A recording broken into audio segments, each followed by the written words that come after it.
नमस्कार, मैं अभय कुमार सिंह एक बार फिर से आपका स्वागत करता हूं मेडिकल उपचार चैनल पे। आज का जो टॉपिक है वो बहुत ही important, one of the most important topic is here, that is about COPD, यानी लंग्स डिजीज की सबसे इम्पोर्टेंट टॉपिक कोई है तो वन ऑफ द मोस्ट इसमें सीओपीडी है। तो सीओपीडी क्या होता है? सीओपीडी का जो फुल फॉर्म होता है वो होता है क्रोनिक ऑब्स्ट्रक्टिव पल्मोनरी डिजीज, यानी क्रोनिक मीन्स जटिल। तो आपको नाम से ही पता चल गया होगा जटिल कहाँ पे होता है, जहाँ पे बहुत मोस्ट इंपॉर्टेंट सीवियर डिजीज कोई होती है। ये एक यूनिडायरेक्शनल डिजीज है लंग्स का। और इसलिए क्यों होता है ये? बेसिकली जो पर्सन स्मोक एरिया में रहते हैं या स्मोक के नियर अबाउट में रहते हैं या स्मोकिंग करते हैं या ऑटोमोबाइल स्मोक्स के नियर अबाउट में रहते हैं, उनको होने के चांसेस ज्यादा होते हैं। तो आइए देखते हैं वन बाय वन ये कैसे होता है, क्यों होता है, कैसे डेवलप करता है, इसका मैनेजमेंट और कॉजेस सब कुछ पढ़ते हैं। तो सीओपीडी जो होता है chronic obstructive pulmonary disease, COPD means chronic obstructive pulmonary disease. तो क्रोनिक ऑब्स्ट्रक्टिव पल्मोनरी डिजीज क्या होता है? ये ऐसी डिजीज है जो कि यूनिडायरेक्शनल है। एक बार होने के बाद ये बहुत ही रेयर कंडीशन में फिर से क्योरेबल होती है, टोटली क्योरेबल होती है, वरना ये यूनिडायरेक्शनल है, वापस से कभी सही पूर्णतया ये सही नहीं हो सकती है ना। तो ये क्या कैसे होता है? अब आप नाम से सोच रहे होंगे क्रोनिक, क्रोनिक मीन्स जटिल, ऑब्स्ट्रक्शन मीन्स कोई ऑब्स्ट्रक्शन हो जाना, रेजिस्टेंस हो जाना, यानी लंग्स में ऑब्स्ट्रक्शन हो जाता है। जो आप ये देख रहे होंगे इसके पार्ट्स हैं, जो वहां पे जो हमारी ब्रोंकस है, left bronchus, right bronchus, bronchi, वहां पे क्या होता है सूजन आ जाती है, इन्फ्लामेशन हो जाता है। क्रोनिक कंडीशन में इन्फ्लामेशन होता है, ग्रेजुअली इतना सीवियर डिजीज है कि ग्रेजुअली डेवलप होता है। और एक बार जब स्वेलिंग हो गई, इन्फ्लामेशन हो गया, तो दोबारा फिर से वैसे उस पोजीशन में सही हो पाना बहुत ही कठिन काम है ना। तो ये पल्मोनरी डिजीज है, लंग्स डिजीज है। तो जो सीओपीडी है हमारा, जो कि COPD chronic obstructive pulmonary disease है, वो दो पार्ट्स में डिवाइड हो जाते हैं। तो उन दोनों पार्ट्स कौन से होते हैं? एक क्रोनिक ब्रोंकाइटिस और एक इम्फाइसेमा। ये दोनों जो है वो वन बाय वन अलग अलग कैटेगरीज में डिवाइड हुए हैं। कैसे डिवाइड हुए हैं आइए हम पढ़ते हैं। आज हम लोग पढ़ेंगे क्रोनिक ब्रोंकाइटिस के बारे में और अगला जो पार्ट होगा वो इम्फाइसेमा के बारे में होगा। तो क्रोनिक ऑब्स्ट्रक्टिव पल्मोनरी डिजीज का जो पार्ट 1 है, दैट इज क्रोनिक ब्रोंकाइटिस, उसको देखते हैं कैसे होता है ना। तो ये स्टार्ट होता है, जो कि क्रोनिक ब्रोंकाइटिस है वो स्टार्ट कैसे होता है?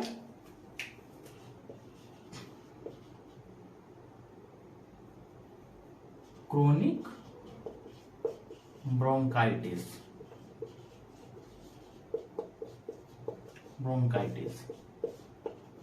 ये क्या है?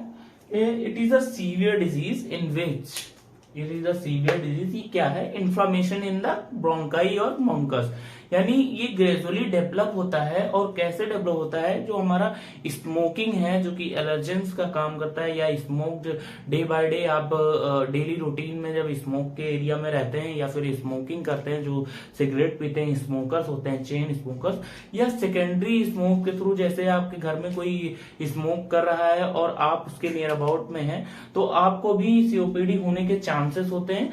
ये क्या होता है? इसमें जो हमारी ब्रोंकस है, ये हमारी ब्रोंकस हो गई,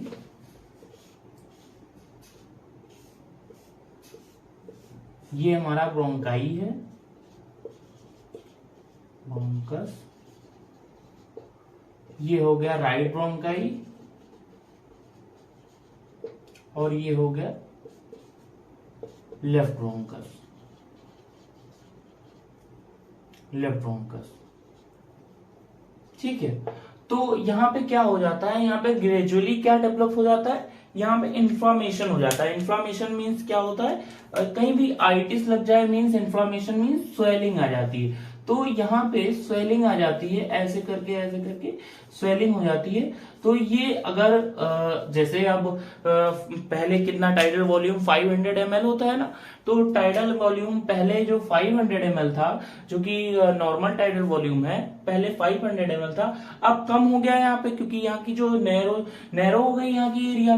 तो जब नैरो हो जाएगी, ब्रोंकास हमारी नैरोइंग हो जाएगी, हमेशा परमानेंट नैरो हो जाएगा, तो यहाँ पे कहीं ना कहीं ऑब्स्ट्रक्शन का कॉज करेगा। और जो टाइडल वॉल्यूम है, जो एयर अंदर जा रही है लंग्स तक, वो कहीं ना कहीं कम हो जाएगी। तो ये क्या काम करता है, ऑब्स्ट्रक्शन का काम करता है, प्रॉपर तरीके से लंग्स में एयर नहीं जाती है। ठीक है, तो जब क्रोनिक ब्रोंकाइटिस हो जाता है, फिर यहाँ पे जो यहाँ का सिक्रीशन होता है, डेट इज म्यूकस सिक्रेशन, वो इंक्रीज हो जाता है, म्यूकस सिक्रीशन इंक्रीज हो जाता है। और ये क्या होता है, यूनिडायरेक्शनल होता है।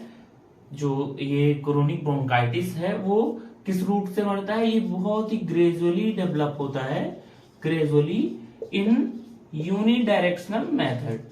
तो ये यूनिडायरेक्शनली चलता है। ठीक है, यूनिडायरेक्शनल मीन्स एक बार हो गया तो दोबारा से क्योर हो पाना, यानी दोबारा से सही हो पाना बहुत ही मुश्किल काम है, या होता ही नहीं है जल्दी से।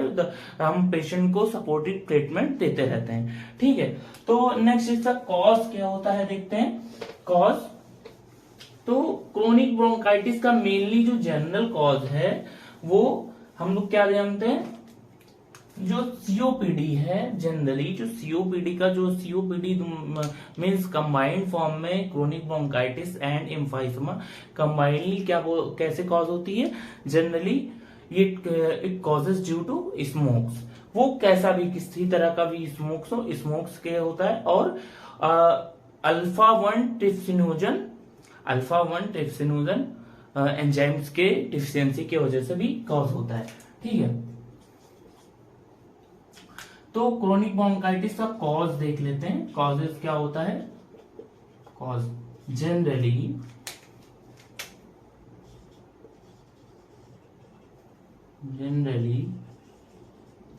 it causes by the inhalation of smokes.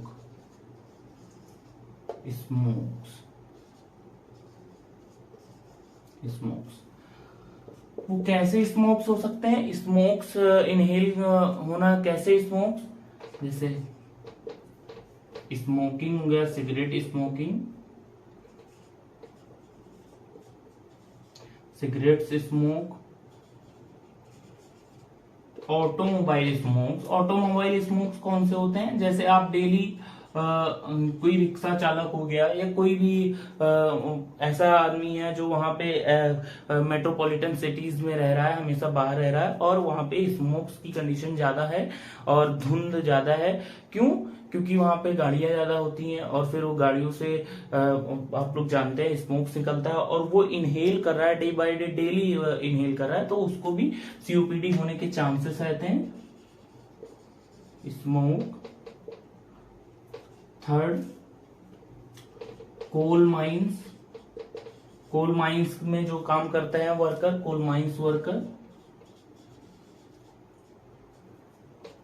और सेकेंडरी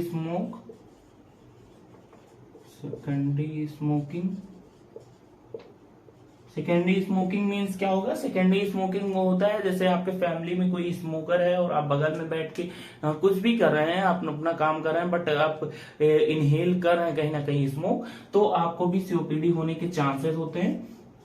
और फिर डिओड्रेंट से भी होता है, डिओड्रेंट से भी होने के चांसेस रहते हैं। और कभी कभी डिटर्जेंट्स भी एलर्जेंस का काम कर देते हैं। डिटर्जेंट्स पाउडर सीओपीडी कॉज कर देते हैं एलर्जेंस का काम करके, है ना। तो ये इतने कॉजेस होते हैं इसके। अब फिर इसका कॉज हो गया, अब क्लिनिकल फीचर्स क्या हो सकता है। जो क्रोनिक ब्रोंकाइटिस है यानी नैरोइंग ऑफ द ब्रोंकस, जो कि क्रोनिक कंडीशन में है, सीवियर कंडीशन में है, उसका उसका क्या क्लिनिकल फीचर्स, उसमें क्या क्या लक्षण देखने को मिलता है। तो आइए देखते हैं क्लिनिकल फीचर्स क्या होते हैं। जैसे आप पेशेंट को कैसे पहचानेंगे कि इसको क्रोनिक ब्रोंकाइटिस है। तो क्लिनिकल फीचर्स फर्स्ट क्या होगा, एक्स ब्रीथलेसनेस। ब्रीथलेसनेस क्यों होगा, क्योंकि जो आप देख रहे हैं वहां पे नैरोइंग हो गया है, ब्रोंकस जो हमारा है वहां का एरिया, सरफेस एरिया जो हो गया है वो नैरो हो गया है। तो इसकी कंडीशन में प्रॉपर तरीके से जो एयर है, ऑक्सीजनेटेड एयर, वो प्रॉपर तरीके से लंग्स तक नहीं पहुंच पा रही है, जिसकी वजह से ब्रीथलेसनेस कंडीशन आएगी। सेकेंड कफ, खांसी आएगी विथ एक्सपेक्टोरेशन,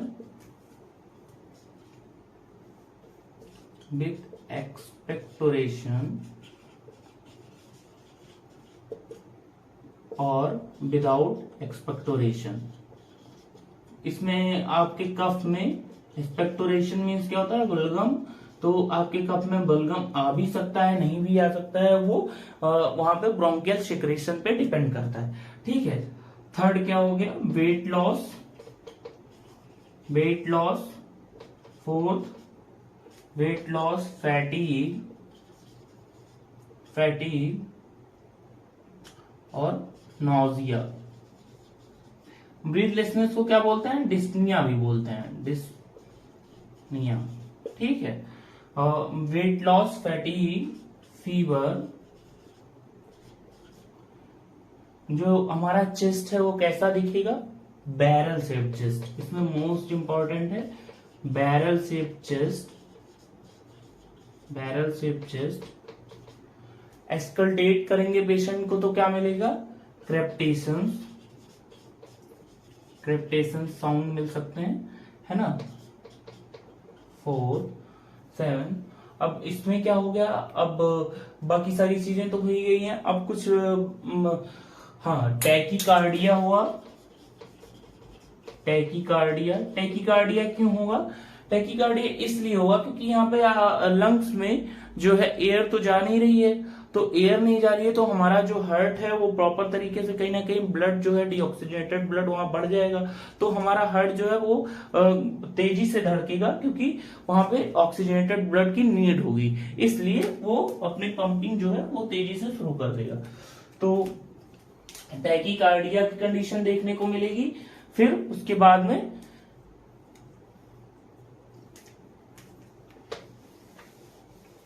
अब इसके बाद में क्लिनिकल फीचर्स जो लक्षण है वो जानने के बाद में हम लोग क्या देखेंगे, अब इन्वेस्टिगेशन करवाएंगे, है ना। इन्वेस्टिगेशन क्या क्या जांचें हो सकती हैं, क्या क्या जांचें हो सकती हैं, इसको कंफर्म करने के लिए इन्वेस्टिगेशन क्यों करवाते हैं, क्योंकि हम प्रोविजनल डायग्नोसिस बना के फिर उसको फाइनल डायग्नोसिस बनाने के लिए हम लोग क्या करते हैं, इन्वेस्टिगेशन करते हैं। तो इन्वेस्टिगेशन में क्या करते हैं क्रोनिक ब्रोंकाइटिस में, सबसे पहले पीएफटी करवाएंगे, एएफवी। पीएफटी जानते हैं ना, पीएफटी क्या होता है, पल्मोनरी फंक्शन टेस्ट। पीएफटी जो होता है वो पल्मोनरी फंक्शन टेस्ट होता है। तो पल्मोनरी फंक्शन टेस्ट भी कह लीजिए या लंग्स फंक्शन टेस्ट भी बोलते हैं इसको। इसमें पता चलता है कि कितनी एयर इनहेल कर रहा है, या टाइडल वॉल्यूम क्या है, या वाइटल कैपेसिटी क्या है, ये सारी चीजें इसमें आ जाएंगी। अब एएफबी कराएंगे। एएफबी क्या होता है, एसिड फास्ट बेसिलाई।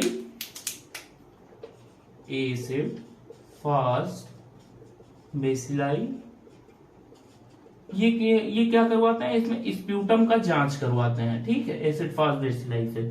फिर एबीजी करवाएंगे। एबीजी क्यों करवाएंगे, क्योंकि वहां पे ऑक्सीजन की कम जो परसेंटेज होती है वो कम होती जाती है, और जो कार्बन डाइऑक्साइड की परसेंटेज है वो बढ़ती जाती है। इस कंडीशन में एबीजी भी करवाते हैं, ठीक है।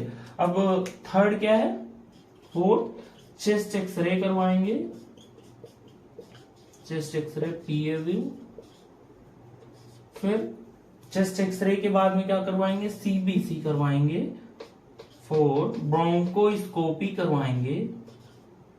ब्रोंकोस्कोपी क्या होता है? ये एक अल्ट्रासाउंड है। किसका अल्ट्रासाउंड किसका हो रहा है? यहाँ पे अल्ट्रासाउंड ब्रोंकस का हो रहा है। तो यहाँ पे इससे पता चल जाता है कि कहाँ पे लीजन्स है, कहाँ पे ऑब्स्ट्रक्शन कॉज कर रहा है या क्या वजह है, ये सब चीजें पता चल जाती हैं। तो ये हो गया। फिर उसके बाद में वायरल मार्कर करवा लेते हैं। वायरल मार्कर इसलिए करवाते हैं, कभी कभी जो स्प्यूटम होता है वो पॉजिटिव तो नहीं है या कोई कंटेंट ऐसा तो नहीं है।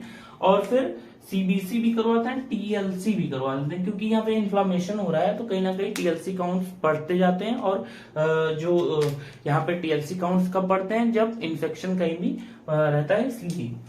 तो इन्वेस्टिगेशन, इतने सारे इन्वेस्टिगेशन होते हैं। फिर उसके बाद में अब इसका मैनेजमेंट कैसे कर सकते हैं? जो पेशेंट है उसकी प्रोविजनल डायग्नोसिस बन गई है, फाइनल डायग्नोसिस डायग्नोस्टिक टेस्ट्स के बाद में फाइनल डायग्नोसिस बन जाएगी। फिर फाइनल डायग्नोसिस बन गई है, अब इसको मैनेजमेंट इसका कैसे करेंगे? कैसे हम लोग पेशेंट को मैनेज करेंगे? तो ट्रीटमेंट इसका कैसे शुरू करते हैं? ट्रीटमेंट देखिए, पेशेंट जो है वो सबसे पहले क्या है? ब्रीथलेसनेस है। तो ब्रीथलेसनेस को कम करने के लिए क्या करेंगे? O2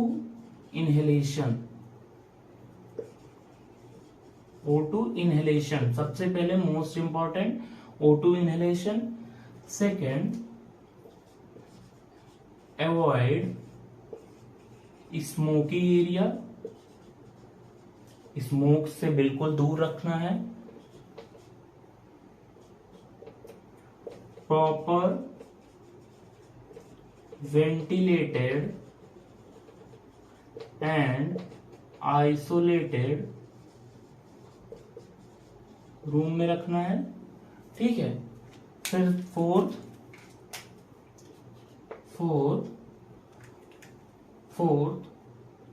high protein diet, high protein diet देंगे, क्योंकि पेशेंट को वीकनेस की कंडीशन होती है, इसलिए हाई प्रोटीन डाइट देंगे। अब जो स्पेसिफिक ट्रीटमेंट होता है वो कहां से शुरू होता है? स्पेसिफिक ट्रीटमेंट में शुरू होता है। इसकी जो स्पेसिफिक ट्रीटमेंट अगर करेंगे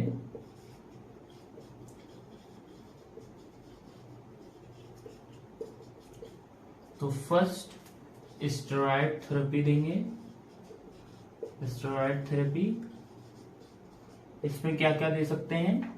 इंजेक्शन,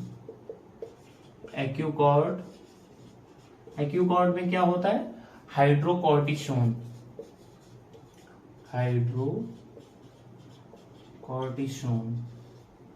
फिर इंजेक्शन ओमनाकॉर्टिल दे सकते हैं, सेकेंड एंटीबायोटिक देंगे। एंटीबायोटिक में कौन सा दे सकते हैं? पिप्रासिलिन दे सकते हैं इंजेक्शन। पिप्रासिलिन रह लीजिए, या पिप्रासिलिन दे भी सकते हैं, बट यहाँ पे आप क्या दे सकते हैं? सेफ्ट्रायाजोन मोनोसेफ के नाम से आती है। 1.2 ग्राम IV BD, 1 ग्राम। ठीक है। इंजेक्शन टेट्रासाइक्लिन के नाम से आती है,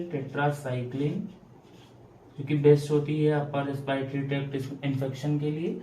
फिर एंटीबायोटिक के बाद में क्या देंगे? एंटीबायोटिक हो गया। फिर इसमें सिरप देंगे, कफ सिरप देंगे। कौन सा सिरप? ब्रॉक्सजेट करके आती है, दे सकते हैं, या फिर एक्सपेक्टविड आती है, एक्सपेक्टविड।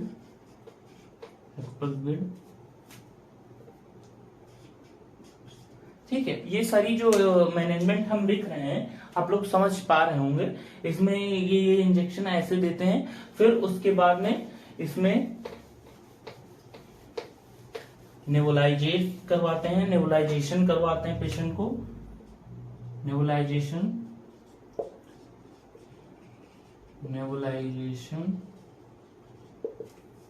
किससे किससे नेबुलाइजेशन करवाते हैं? इप्राट्रोपियम ब्रोमाइड या इप्राट्रोपियम